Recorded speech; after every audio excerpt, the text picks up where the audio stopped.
Toko yang terlupakan. Di jantung kota Pekanbaru, terdapat sebuah toko kecil yang terletak di sudut jalan yang ramai. Toko ini adalah tempat di mana aku dan saudaraku menjalankan bisnis servis komputer. Sejak kami membuka toko pada tahun 2011, suasana di dalam toko selalu terasa hangat dan ramah, tetapi ada sesuatu yang tidak dapat dijelaskan yang membuat kami merasa tidak nyaman. Ruangan toko dikelilingi oleh dinding berwarna biru pucat yang mulai pudar, dengan rak-rak kayu yang dipenuhi oleh berbagai komponen komputer, dari motherboard hingga kabel-kabel yang berserakan. Di bagian belakang, terdapat meja kerja dengan beberapa alat servis yang berserakan dan monitor tua yang selalu menyala, menunggu pelanggan yang datang. Di sudut ruangan, terdapat kursi-kursi plastik untuk pelanggan yang menunggu, tetapi seringkali mereka tampak gelisah dan tidak sabar. Hari-hari pertama di toko berlangsung normal, tetapi seiring berjalannya waktu, kejadian-kejadian aneh mulai terjadi. Suatu malam, saat kami sedang menutup toko, suara gemerisik datang dari belakang. Suara itu terdengar seperti benda yang bergerak, tetapi saat kami memeriksa, tidak ada apa-apa di sana. Saudaraku berusaha untuk bersikap tenang, tetapi aku bisa melihat ketegangan di wajahnya. Sejak malam itu, kami mulai mendengar suara-suara aneh di dalam toko. Suara tawa anak-anak, yang sangat jelas, meskipun kami tahu tidak ada anak-anak di sekitar. Kadang-kadang, lampu di toko berkedip-kedip tanpa sebab. Pelanggan mulai melaporkan bahwa mereka merasa tidak nyaman saat berada di dalam. Beberapa dari mereka bahkan mengaku melihat sosok hantu yang berdiri di sudut ruangan, menatap mereka dengan tatapan kosong. Kami berusaha untuk tetap fokus pada pekerjaan, tetapi suasana semakin mencekam. Setiap kali malam tiba, kami merasakan kehadiran yang tidak terlihat, seolah ada sesuatu yang mengawasi kami. Salah satu malam, saat kami sedang mengerjakan komputer, aku melihat bayangan putih melintas cepat di kaca jendela. Jantungku berdegup kencang, dan aku segera menoleh, tetapi tidak ada apa-apa di luar. Kami mulai berbicara tentang kejadian-kejadian ini, tetapi tidak ada yang berani mengakui bahwa kami merasa takut. Kami mengira mungkin hanya imajinasi kami yang berlebihan. Namun, saat kami melanjutkan pekerjaan, kami tahu bahwa ada sesuatu yang tidak beres. Toko ini bukan hanya sekadar tempat kerja, ia tampaknya memiliki hidupnya sendiri, dan kami hanyalah penghuninya yang terjebak dalam bayang-bayangnya. Di tengah semua kejadian aneh ini, kami mulai mencari informasi tentang sejarah tempat ini. Kami mendapati bahwa toko ini telah berganti pemilik beberapa kali sebelum kami. Setiap pemilik sebelumnya melaporkan hal-hal yang sama, suara aneh, bayangan yang mengganggu, dan pada akhirnya, keputusan untuk meninggalkan tempat itu. Ketika kami menggali lebih dalam, kami menemukan bahwa toko ini dulunya adalah rumah bagi seorang wanita tua yang dikenal karena praktik pesugihan. Banyak yang mengatakan bahwa dia terlibat dalam ritual-ritual aneh dan bahwa roh-roh dari ritual tersebut masih berkeliaran di sekitar tempat itu. Kami merasa semakin terjebak, dan meskipun kami berusaha untuk tetap menjalankan bisnis, kami tahu bahwa kami tidak sendirian di dalam toko ini. Teror malam. Setelah mengalami serangkaian kejadian aneh di toko, ketidaknyamanan yang kami rasakan mulai menyebar ke rumah. Ibu mertua dan istriku, yang sering datang ke toko untuk membantu, mulai merasakan dampak dari suasana mencekam di tempat itu. Suatu malam, ketika ibu mertua sedang membersihkan, ia melihat sosok perempuan tua yang tampak sangat nyata, sedang menyapu lantai toko dengan gerakan lambat dan anggun. Ibu mertua terkejut dan terjatuh, melukai pergelangan tangannya. Saat istriku berlari untuk membantunya, sosok itu tiba-tiba menghilang, seolah-olah ditelan oleh kegelapan. Ketika ditanya tentang apa yang dilihatnya, ibu mertua hanya bisa menjawab dengan suara gemetar, ada perempuan tua yang menyapu. Dia terlihat sangat nyata. Istriku, yang mendengar penjelasan itu, merasa tidak nyaman. Sejak saat itu, dia sering terbangun di malam hari dengan mimpi buruk yang menghantui pikirannya. Dalam mimpinya, ia melihat toko yang terbakar, dan sosok-sosok yang datang dan pergi, meminta pertolongan. Mimpi-mimpi ini membuatnya semakin tertekan dan gelisah. Dalam beberapa minggu ke depan, suasana di rumah kami semakin tegang. Ibu mertua mulai menghabiskan lebih banyak waktu berdoa, berharap agar semua ini segera berlalu. Namun, bukan hanya mereka yang merasakan keanehan itu. Anak kami yang masih kecil juga menunjukkan perubahan yang mengkhawatirkan. Ia menjadi lebih pendiam dan menolak untuk masuk ke toko. Setiap kali kami memaksanya, dia akan menangis dan bersembunyi di balik kaki ibunya. Kami merasa terdesak dan putus asa. Dalam upaya untuk mencari solusi, kami pun mencari bantuan dari praktisi spiritual lokal yang dikenal memiliki kemampuan untuk melihat dan mengatasi gangguan gaib. Praktisi tersebut datang ke toko dan mengamati suasana dengan serius. Ia melakukan ritual pembersihan, membakar dupa dan membaca doa-doa, berusaha mengusir energi negatif yang menyelimuti tempat itu. Setelah ritual selesai, kami merasa sedikit lega. Anak kami mulai kembali bersikap normal, dan kami berharap bahwa semua ini telah berakhir. Namun, tidak lama setelah itu, keanehan kembali muncul. Suara-suara aneh mulai terdengar lagi, dan lampu-lampu di toko berkedip-kedip seperti sebelumnya. Kami berusaha untuk bersikap tenang dan melanjutkan pekerjaan, tetapi rasa was-was selalu menghantui kami. Suatu malam, saat kami sedang menutup toko, suara tawa anak-anak terdengar lagi, kali ini lebih jelas dan lebih dekat. Kami berdua saling memandang, dan tanpa berbicara, kami tahu bahwa kami tidak bisa mengabaikan ini lagi. Kami mulai berbicara satu sama lain tentang kemungkinan untuk meninggalkan toko tersebut. Namun, ada rasa takut akan kehilangan bisnis yang telah kami bangun dengan susah payah. Keesokan harinya, kami memutuskan untuk mencari tahu lebih lanjut tentang sejarah tempat ini. Dalam pencarian kami menemukan bahwa toko ini dulunya adalah rumah bagi seorang wanita tua yang dikenal dengan praktik pesugihan. Banyak orang yang datang untuk meminta kekayaan, tetapi mereka harus membayar harga yang sangat mahal. Kami mulai merasa bahwa kami mungkin telah terjebak dalam sesuatu yang lebih besar dari sekadar gangguan supernatural. Ketika kami kembali ke rumah, suasana di dalamnya terasa semakin berat. Istriku mengeluh tentang mimpinya yang semakin menyeramkan, dan ibu mertua hanya bisa berdoa, berharap agar roh-roh di toko itu tidak mengikuti kami pulang. Kami merasa terjebak dalam lingkaran kegelapan yang seolah tak berujung, dan kami tahu bahwa kami harus segera mengambil tindakan untuk melindungi keluarga kami. Anak yang tertekan. Setelah kami melakukan ritual pembersihan di toko, harapan sempat muncul bahwa semua kejadian aneh akan berakhir. Namun, kenyataan berbicara lain. Anak kami, yang berusia 7 tahun, mulai menunjukkan perubahan perilaku yang mengkhawatirkan. Dia yang biasanya ceria dan penuh semangat, kini menjadi pendiam dan cemas. Setiap kali kami mengajaknya ke toko, ia akan menolak dengan keras, bersembunyi di balik kaki ibunya sambil menangis ketakutan. Kami berusaha untuk memahami apa yang terjadi. Suatu malam, setelah berulang kali ditanya, ia akhirnya membuka suara. Dengan suara bergetar, dia berkata, "Ada sesuatu yang melihatku di toko, Ibu. Dia tidak suka aku ada di sana." Mendengar perkataan anak kami, hati kami teriris. Bagaimana mungkin sosok yang tidak terlihat itu telah menakuti anak kami? Kami merasa tak berdaya, seolah-olah ada kekuatan yang lebih besar dari kami yang mengendalikan situasi. Kami mulai mencari cara untuk melindungi anak kami.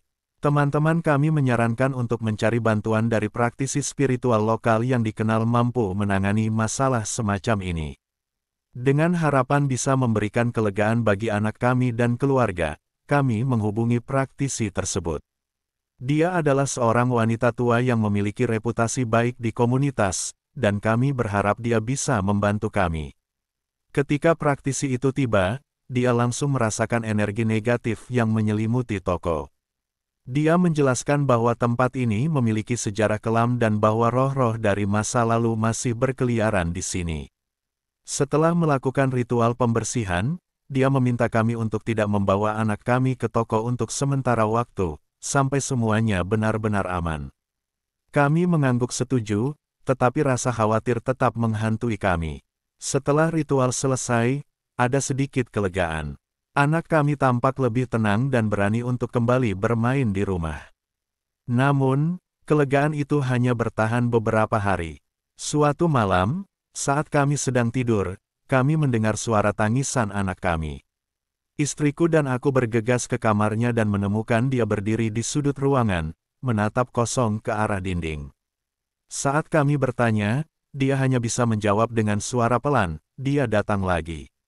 Anak kami tampak sangat ketakutan, dan kami merasa bingung.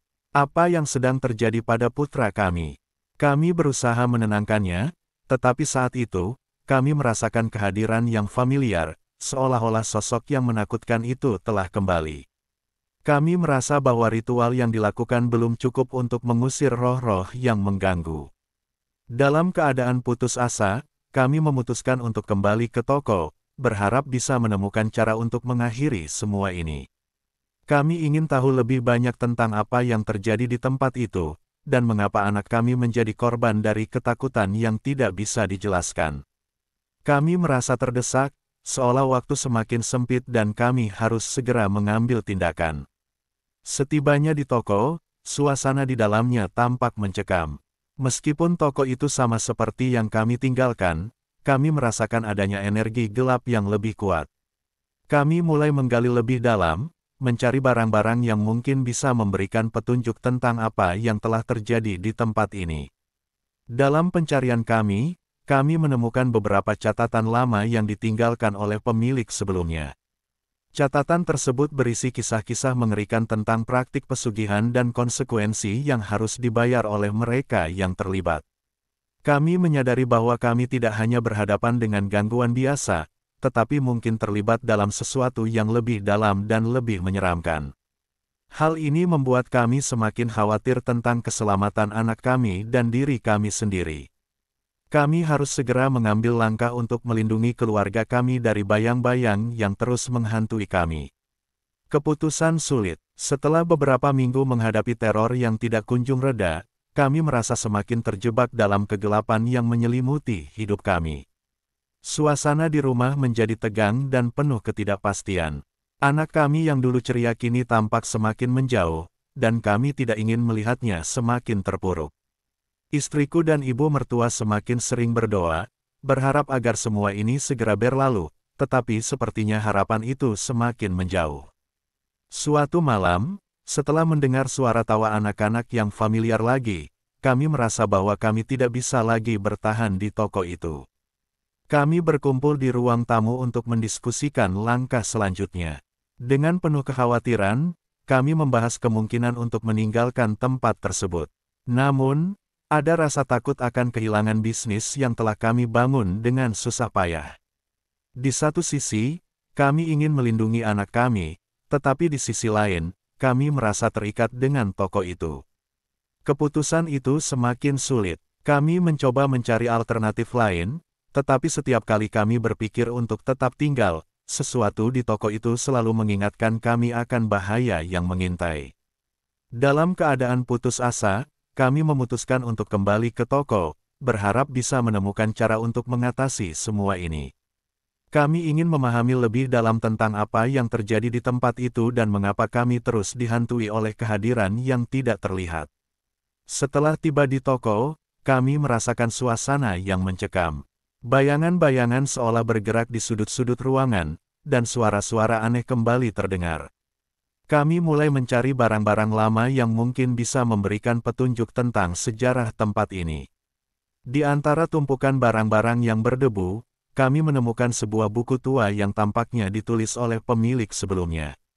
Buku itu berisi catatan tentang praktik pesugihan yang dilakukan di tempat ini. Kami membaca dengan seksama, dan menemukan bahwa banyak orang yang datang untuk meminta kekayaan, tetapi mereka harus membayar harga yang sangat mahal. Beberapa di antaranya bahkan mengalami kehilangan anggota keluarga atau mengalami kejadian tragis setelah terlibat. Kami mulai menyadari bahwa kami mungkin telah terjebak dalam sesuatu yang jauh lebih besar dari yang kami duga. Saat kami melanjutkan pencarian, kami mendengar suara langkah kaki di belakang kami. Mungkin saja itu hanya imajinasi kami, tetapi saat kami menoleh, kami melihat sosok perempuan tua yang pernah dilihat oleh ibu mertua. Dia berdiri di sudut ruangan, menatap kami dengan tatapan kosong dan hampa. Kami merasa ketakutan, tetapi di sisi lain, kami juga merasakan kepedihan dalam tatapan itu. Seolah-olah dia ingin menyampaikan sesuatu. Kami berusaha untuk tetap tenang, tetapi jantung kami berdegup kencang. Dalam momen penuh ketegangan, sosok itu berbisik, "Kalian tidak bisa pergi. Kalian sudah menjadi bagian dari tempat ini." Kata-kata itu membuat kami merinding, dan kami mulai memahami bahwa kami tidak bisa melarikan diri dari apa yang telah terjadi di sini. Dengan keputusan yang semakin mendesak, kami tahu bahwa kami harus segera mengambil langkah untuk melindungi keluarga kami. Kami merasa bahwa kami tidak memiliki pilihan lain selain meninggalkan toko ini. Namun, saat kami berbalik untuk pergi, sosok itu berteriak, "Tunggu. Jika kalian pergi, kalian akan kehilangan lebih dari yang kalian bayangkan." Kata-kata itu menggema di benak kami, dan kami merasakan ketegangan yang semakin meningkat. Kami terjebak dalam dilema, tetap tinggal dan menghadapi risiko yang mengerikan, atau pergi dan kehilangan semua yang kami miliki. Kami harus membuat keputusan yang bisa mengubah hidup kami selamanya. Dalam keadaan putus asa, kami akhirnya memutuskan untuk meninggalkan toko, berharap bisa memulai hidup baru di tempat yang lebih aman. Bayang-bayang yang tak pernah pergi. Setelah meninggalkan toko komputer yang penuh dengan kenangan menyeramkan, kami mencoba memulai hidup baru di lokasi yang lebih cerah dan damai. Kami menemukan rumah baru yang jauh dari kesan angker dan berusaha untuk menjauhkan diri dari semua yang pernah terjadi. Namun, meskipun fisik kami telah pindah, bayang-bayang dari pengalaman itu tetap menghantui pikiran kami. Beberapa bulan pertama di rumah baru tampak berjalan lancar. Anak kami mulai kembali ceria, dan suasana di rumah menjadi lebih hangat. Namun, satu malam, saat aku sedang tidur, aku terbangun oleh suara tangisan anakku. Suara itu sangat jelas, dan aku bergegas menuju kamarnya. Ketika aku sampai, aku melihat dia berdiri di sudut ruangan, menatap kosong ke arah dinding. Ketika aku mencoba untuk menenangkannya, dia hanya bisa berbisik, "Ibu, dia datang lagi." Hatiku serasa ditusuk mendengar kata-katanya. Apakah sosok itu telah mengikuti kami? Kami telah berusaha sekuat tenaga untuk meninggalkan semua itu, tetapi tampaknya itu tidak semudah yang kami bayangkan. Kami segera berkonsultasi dengan praktisi spiritual yang sama yang sebelumnya membantu kami di toko. Dia datang ke rumah dan merasakan ketegangan yang ada. Setelah melakukan beberapa ritual, dia menjelaskan bahwa sosok yang kami lihat adalah jiwa yang terjebak, mungkin tidak bisa menemukan kedamaian karena praktik pesugihan yang dilakukan di toko kami. Jiwa itu mungkin merasa terikat dan tidak ingin membiarkan kami pergi. Dengan rasa takut yang menggelayuti, kami tahu bahwa kami harus kembali ke toko lama untuk mencari jawaban. Kami berharap bisa menemukan cara untuk membebaskan jiwa itu agar kami dan keluarga bisa beristirahat dengan tenang. Meskipun kami merasa enggan, kami tahu bahwa kami tidak dapat terus hidup dalam ketakutan. Saat kami tiba di toko, suasana di dalamnya masih sama seperti yang kami tinggalkan. Barang-barang berdebu dan suasana mencekam menyambut kami kembali. Kami memasuki ruangan, dan saat itu, kami merasakan kehadiran yang lebih kuat daripada sebelumnya. Suara-suara samar terdengar, dan bayangan-bayangan tampak bergerak di sudut-sudut ruangan. Kami mulai melakukan pencarian, berharap menemukan petunjuk atau barang yang dapat membantu kami memahami situasi ini.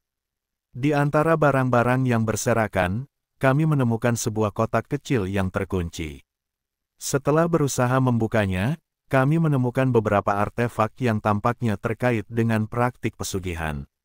Di dalam kotak itu terdapat foto-foto lama, catatan, dan benda-benda yang tampak berharga bagi pemilik sebelumnya. Saat kami melihat foto-foto itu, kami mendapati bahwa sosok perempuan tua yang sering kami lihat adalah orang yang sama dalam foto tersebut. Ternyata, dia adalah pemilik toko ini yang terlibat dalam praktik pesugihan yang mengerikan. Kami merasa terhubung dengan kisah hidupnya, dan saat kami membaca catatan-catatan itu, kami memahami bahwa dia tidak pernah merasa puas meskipun mendapatkan kekayaan yang diinginkannya. Dia terperangkap dalam siklus kegelapan yang sama, dan mungkin, sosoknya berusaha untuk memperingatkan kami. Sadar akan hal ini, kami berdoa dan meminta kepada arwah tersebut untuk memberikan kami petunjuk agar kami bisa membebaskan dirinya.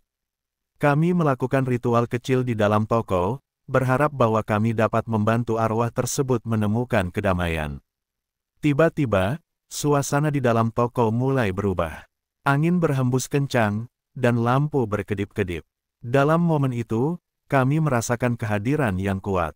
Sosok perempuan tua itu muncul di hadapan kami, tetapi kali ini, dia tidak tampak menakutkan. Dengan tatapan penuh haru, dia mendekat. "Terima kasih karena telah mendengarkan kisahku," katanya dengan suara yang lembut. "Saya terjebak dalam kesedihan dan penyesalan.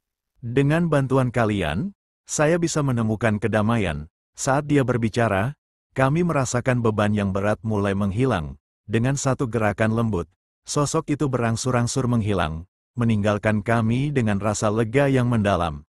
Kami merasa seolah-olah kami telah menyelesaikan sesuatu yang sangat penting.